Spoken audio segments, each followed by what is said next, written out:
Today, it's a story on how the drug menace and the traps that are set for people sometimes can ruin not just one but many lives. And that's how drug syndicates work all over the world. And there are some extremely unfortunate people who, not knowing what they are doing, get into a trap, and they essentially turn out to be drug carriers or couriers. And in the end of it, it's their lives which get ruined without them knowing that they were being used only as a conduit to carry out such an activity.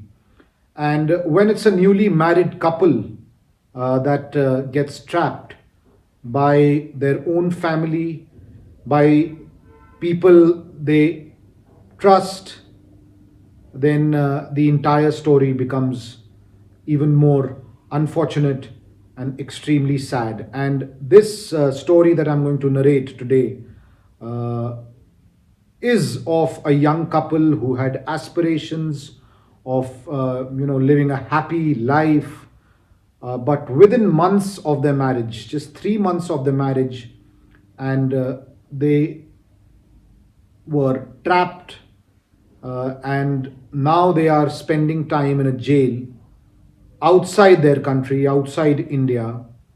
And not just that young couple, but even a new life which took birth in that jail when the couple were blessed with a baby girl, uh, are now in a jail in Qatar for a year and a half.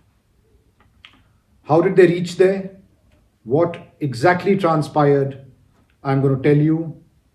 The couple was from Mumbai, goes by the name of Oniba Qureshi, who married a man called Sharik Muhammad Qureshi, both 28, 29 years old.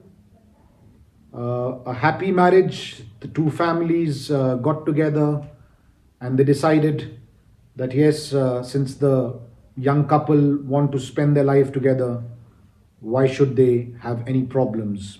In May 2008, they get married, and they go for a honeymoon and come back.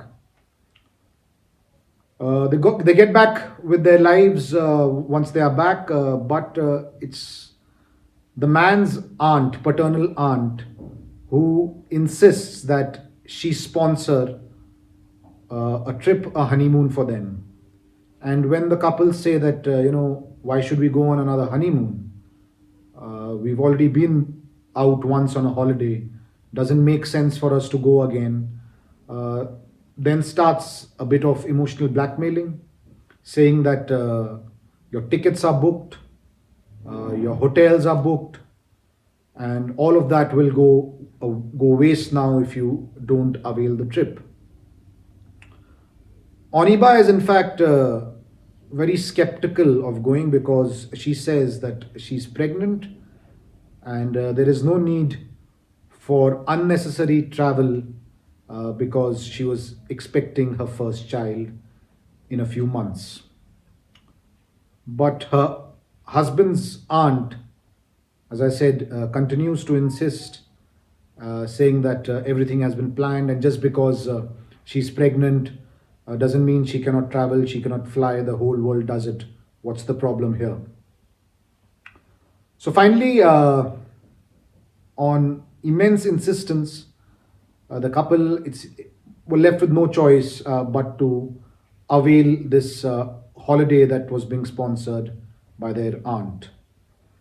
But it's strange that instead of flying from Mumbai to Qatar directly, uh, they are made to board a flight from Bangalore to Qatar, and they had to fly to Doha. When they reach Bangalore from Mumbai, they travel in a very comfortable air-conditioned bus. They spend a day in a Bangalore hotel, and that is where one man approaches them, meets them, who's known to their aunt Tabassum, and hands over a bag to them and says that you have to carry this with you to Doha. Uh, Obviously, Sharik is a well educated man. He had a job with a Japanese firm. He gets a little jittery and asks his aunt that what's there in this bag, because he's aware that these kind of things can happen. And this man who had approached him had said that your aunt Tabassum has wants you to carry this. So he cross checks with his aunt, and the aunt says, no, no, do not worry. There's no problem. This is just a consignment of chewing tobacco, Manik Chand chewing tobacco that you need to carry with you. Somebody known to her needs it, so just carry it and hand it over to them. There's no problem. But he's still jittery, and he says that it's better if he doesn't carry it. But finally, he does, because she sorts of convinces him that there is no danger, there is no problem, and once he reaches Doha, he will meet somebody. Somebody will be there at the airport, and he just has to hand over this bag to him. So it's around this time that that he is finally convinced, and the couple leave for Doha from Bangalore. And on 6th July 2019, they land in Doha, hoping to have a short, happy holiday and be back to their normal lives. But that wasn't to be. The moment they landed, and as they were going through the procedures at the airport, the customs, immigration, etc., they're stopped. There's a screening done of their baggage, and one baggage, obviously the one that was handed over to them, is pulled out, searched, screened properly, and 4.1 kilograms of hashish, or what is very commonly known in India as charas, is found in that bag. This is a country which has very severe drug laws. They are taken in custody straight away, and all their pleas to innocence that they were not aware what was this are obviously not heard, because anybody who's caught with drugs has a similar story to tell.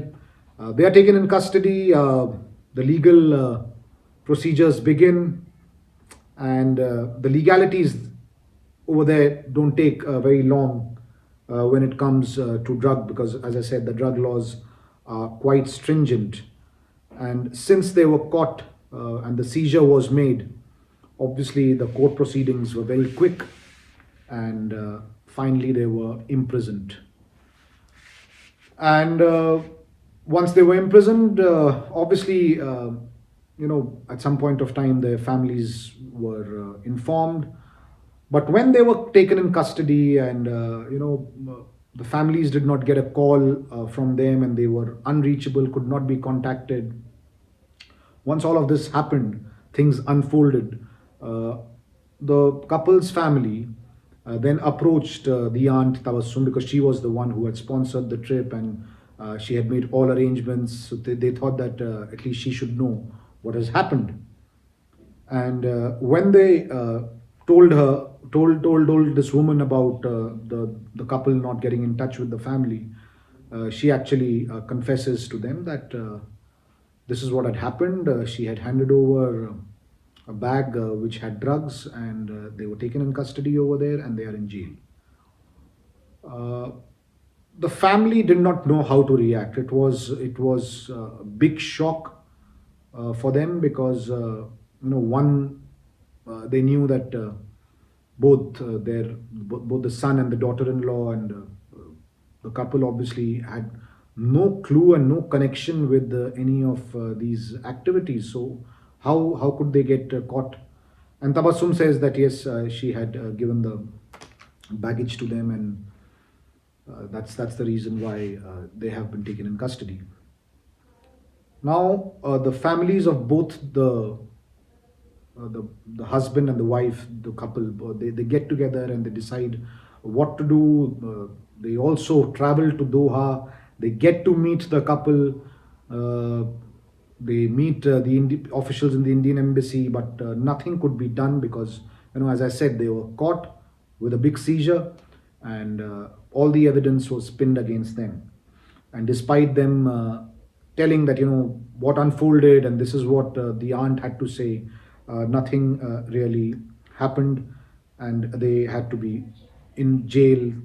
There was no way that they could come out.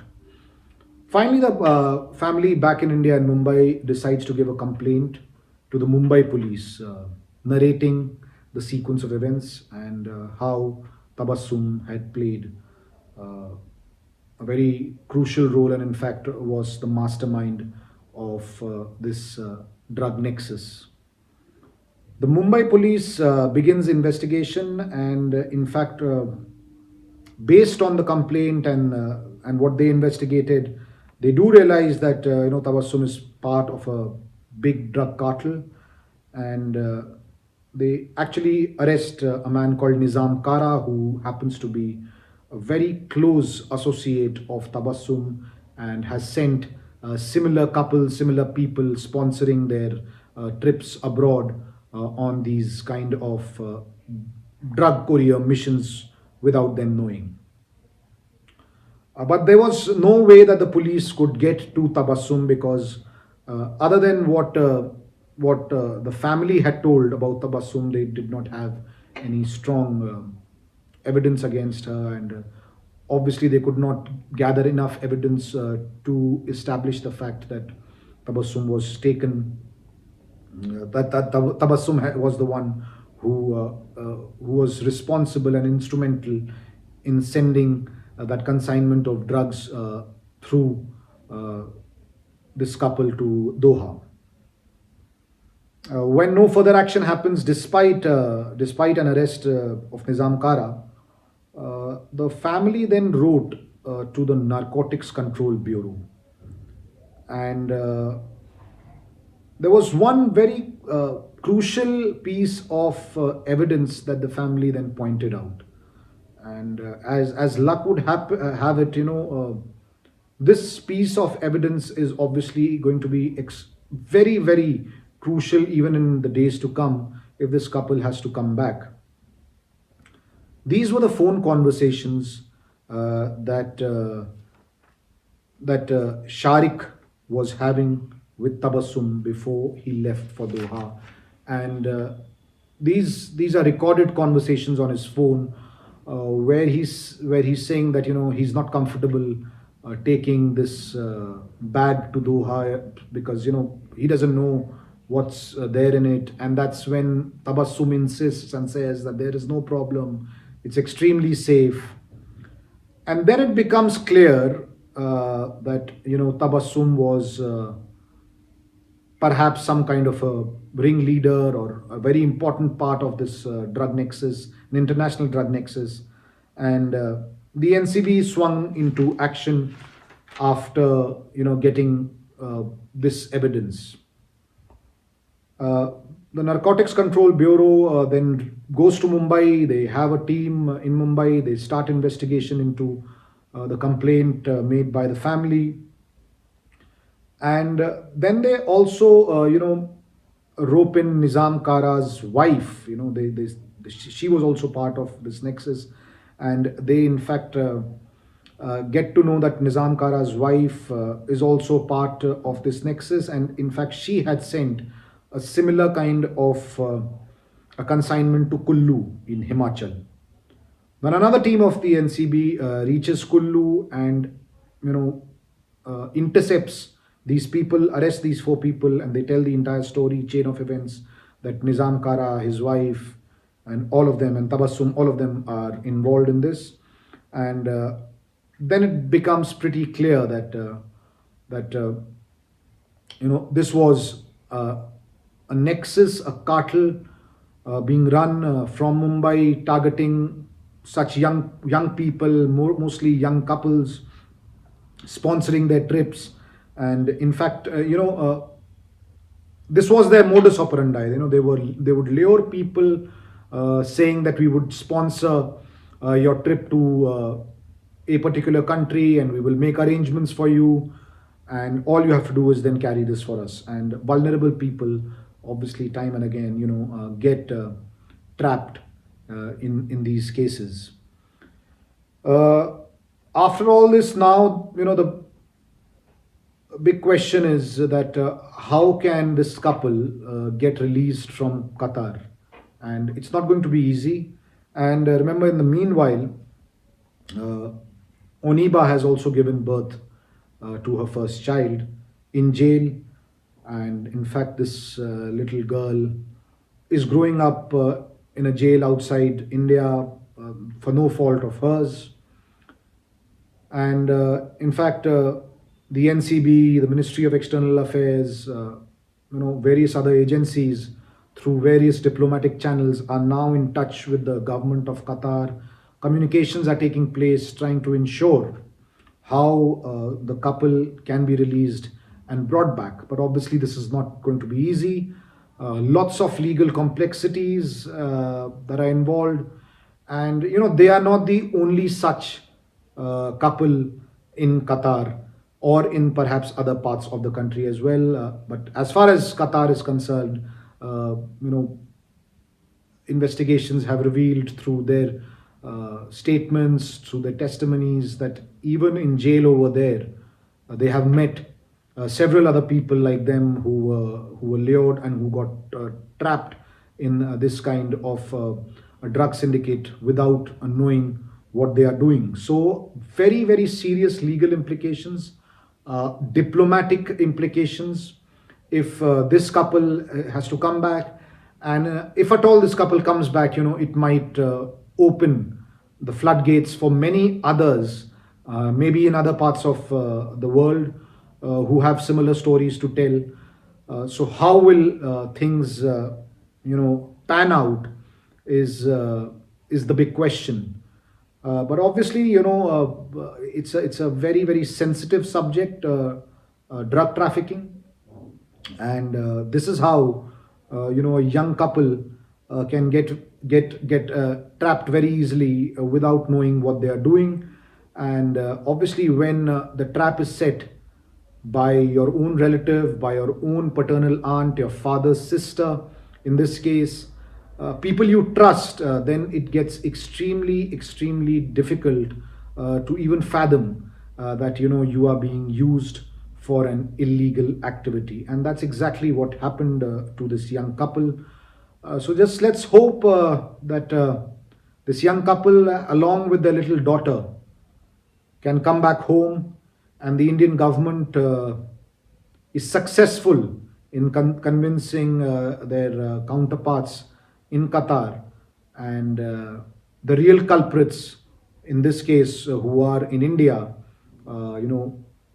get whatever punishment has to be given.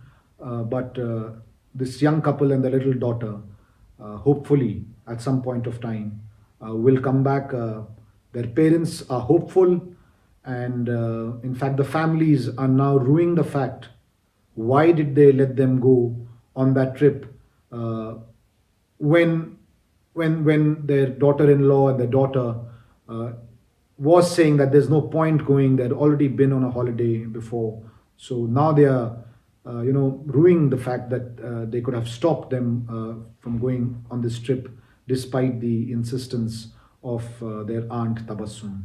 But this is how these syndicates work, and unfortunately, it's been over a year and a half that they continue to be in jail in Qatar. So this was a very, very unfortunate narration of what happened and how so many lives have got ruined because of this drug nexus that was running from Mumbai. We'll keep coming back to you with more stories on terrorism, crime, police investigations, not just in India but across the world. Keep watching Crimetak in English. Thank you.